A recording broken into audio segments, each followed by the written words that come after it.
Saya Agus, balik lagi di Kolom Sinema. Nah, kali ini saya mau membincangkan satu serial atau drakor yang tayang pada tanggal 31 Maret 2023, tayang di layanan streaming Viu. Untuk teman-teman, para pecinta drakor, para pecinta series, yuk gabung sini ngobrol bareng. Kita ngobrolin salah satu drakor yang lagi hype nih, walaupun sudah hampir 2 minggu mungkin selesai part satunya. Drakor yang berjudul Dati After School.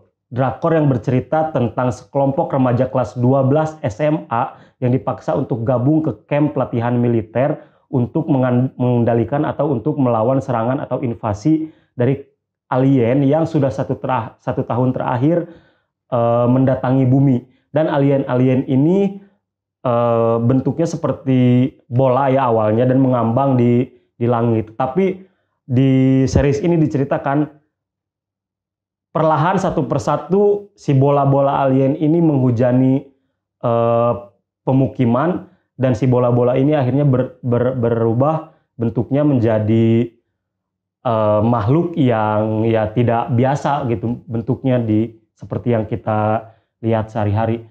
Ya layaknya alien-alien yang digambarkan sebagai makhluk asing yang datang dari tempat antah berantah atau planet asing juga yang bentuknya sama sekali asing dengan apa yang kita ketahui yang ada di bumi gitu.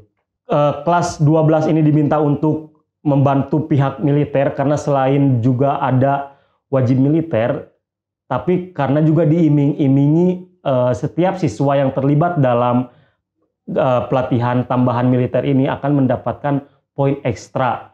Nah, justru disinilah selain dari cerita utama yaitu invasi alien ke bumi, tapi juga ada bumbu atau ada cerita-cerita lain yang menjadi lapisan-lapisan yang membuat dimensi di dalam serial ini tidak monoton untuk diikuti gitu kawan-kawan. Yang pertama, saya sudah mencatat ada beberapa hal yang menarik dan relate dengan kehidupan khususnya yang ada di Korea gitu. Yang pertama itu adalah pengembangan karakter kawan-kawan. Pengembangan karakter dari setiap tokoh-tokoh yang ada di series ini berjalan begitu halus, begitu smooth, tidak dipaksakan dan logis.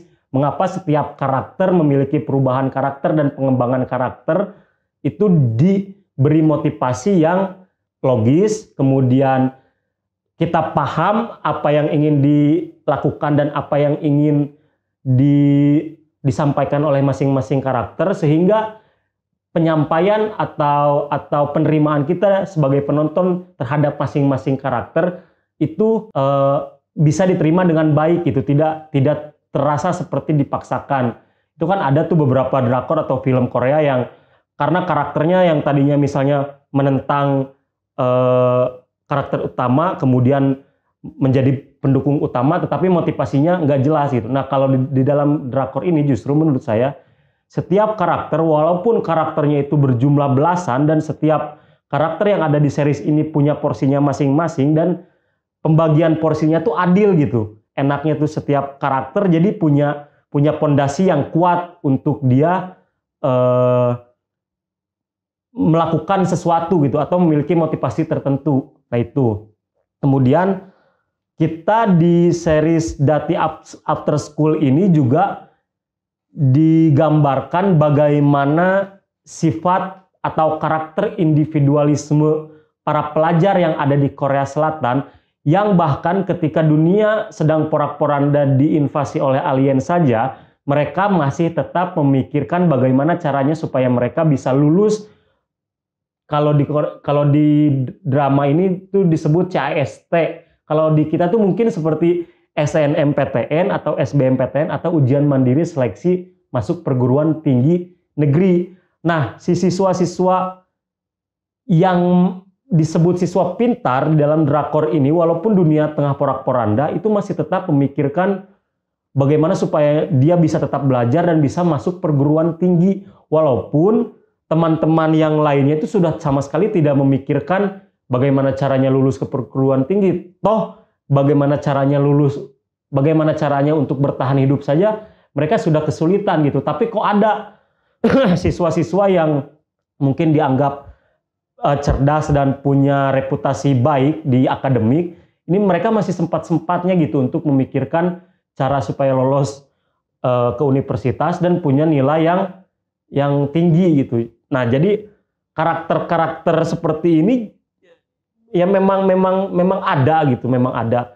Tetapi anggapan dari dunia kelilingnya itu yang membuat kita, oh iya juga ya, ternyata ada loh orang yang yang mungkin dianggap seegois ini untuk masih memikirkan kehidupan pribadinya, dan itu lagi-lagi tidak terlepas dari bagaimana budaya di Korea sekarang berlangsung gitu. Korea yang kita tahu sebagai tadinya negara pertanian, kemudian terjadi perubahan atau terjadi industrial di sektor mana-mana sehingga membuat negara Korea yang tadinya menjadi negara pertanian sebagai negara industri sekarang. Nah, itu kan kalau negara industri menuntut setiap siswanya untuk cerdas, tinggi di bidang akademik, yang membuat mau tidak mau siswa-siswanya itu saling berlomba untuk pada akhirnya menjadi sosok yang individualis yang tidak memikirkan kehidupan orang lain, seperti itu. Kemudian tentang wajib militer. Walaupun di series ini mungkin bukan wajib militernya yang diobrolkan, tetapi kalau di kita tuh dulu di Indonesia sempat ada wacana tentang bela negara. Nah, itu yang merekrut setiap siswa kelas 11 atau 12 SMA gitu untuk melakukan semacam wajib militer, tetapi tingkatannya lebih rendah di bawah wajib militer, mungkin semi gitu, mungkin semi militer. Nah, ini juga yang diterapkan di dalam series Dati After School ini.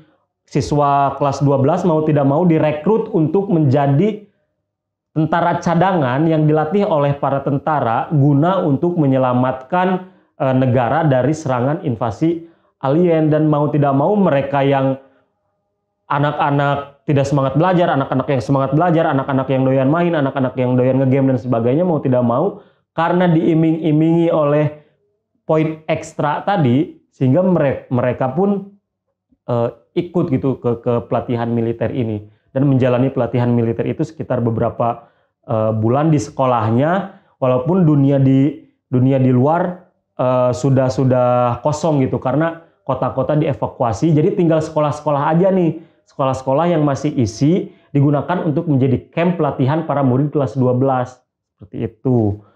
Dan memang di Korea kan wajib militer masih diharuskan, masih diwajibkan gitu dari tahun 1957 kalau nggak salah sampai sekarang. Karena seperti kita tahu kan keamanan domestik dan keamanan luar negeri Korea sampai sekarang pun masih tidak bisa disebut dan tidak bisa dijamin keamanannya gitu, akibat seterunya dengan saudara tua, dengan Korea Utara gitu. Dan konflik ataupun peperangan sewaktu-waktu bisa saja terjadi, entah itu dari sektor lautnya, udaranya, ataupun daratnya. Nah, mungkin pertimbangan itulah yang membuat pemerintah Korea Selatan sampai saat ini masih memberlakukan wajib militer, walaupun menurut negara-negara lain wajib militer itu sudah dianggap usang. Walaupun di negara kita sebenarnya kan kita bisa aktif menjadi tentara cadangan kalau tentara negara kita itu sudah dinyatakan kekurangan personil. Nah, kita sebagai rakyat itu di dalam undang-undang disebut sebagai tentara cadangan juga, hanya saja tidak wajib militer, seperti itu. Dan yang selalu relevan dengan keadaan di Korea Selatan ya, apalagi kalau bukan bully, kawan-kawan. Di drakor ini juga diselipkan penggambaran tentang bully atas keegoisan dari tokoh-tokoh individualis ini yang mementingkan nilai dan seleksi masuk perguruan tinggi semata. Tetapi kan yang namanya perbulian tidak pernah dibenarkan, baik itu objeknya memang orang yang menyebalkan, objeknya memang orang yang antisosial dan sebagainya, tapi yang namanya bully kan perundungan itu tidak pernah dibenarkan karena itu mendiskriminasi dan mengambil hak hidup orang lain gitu, merendahkan orang lain. Itu ya, sampai sekarang Korea kan masih terkenal banget dengan bully-nya. Bahkan banyak kasus bunuh diri pelajar hanya gara-gara, bukan hanya ya, gara-gara perbulian itu. Mereka sudah tidak kuat lagi menampung sakit hatinya mungkin akibat bully itu. Jadi saya rasa di setiap drakor bully ini jadi isu yang sensitif dan terus digalakkan gitu oleh produksian drakor ini, karena memang selaras dengan pemerintahnya juga sih buat menghapuskan segala bentuk perundungan kayak gitu. Dan yang terakhir ya sci-fi-nya kawan-kawan. Saya keren sih sampai saat ini drakor dengan efek visual atau CGI yang menurut saya keren, terus tidak lebay ya ini ya Dati After School ini apa ya,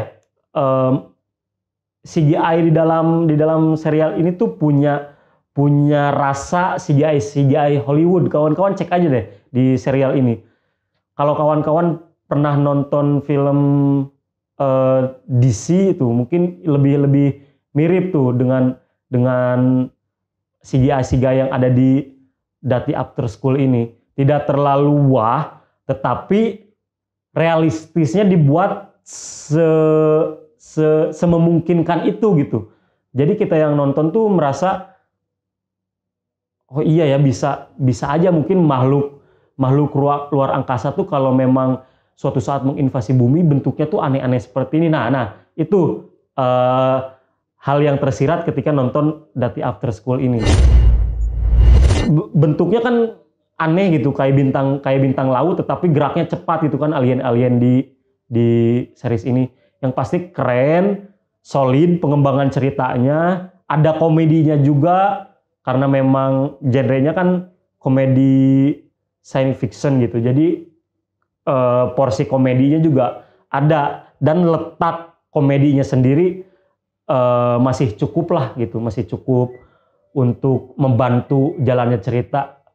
Asik sih, asik. 6 episode baru part pertama kawan-kawan, karena part kedua nanti tayang masih belum diinformasikan ya tayangnya kapan. Kawan-kawan masih bisa nonton series ini di Viu. Dan kalau sudah nonton, kawan-kawan langsung komentar gimana tanggapan kawan-kawan terkait serial ini. Jangan lupa juga like dan subscribe Langgam Pustaka TV, dan tunggu konten-konten berikutnya dari Langgam Pustaka TV serta perbincangan-perbincangan kita di kolom sinema. Itu aja kawan-kawan, terima kasih.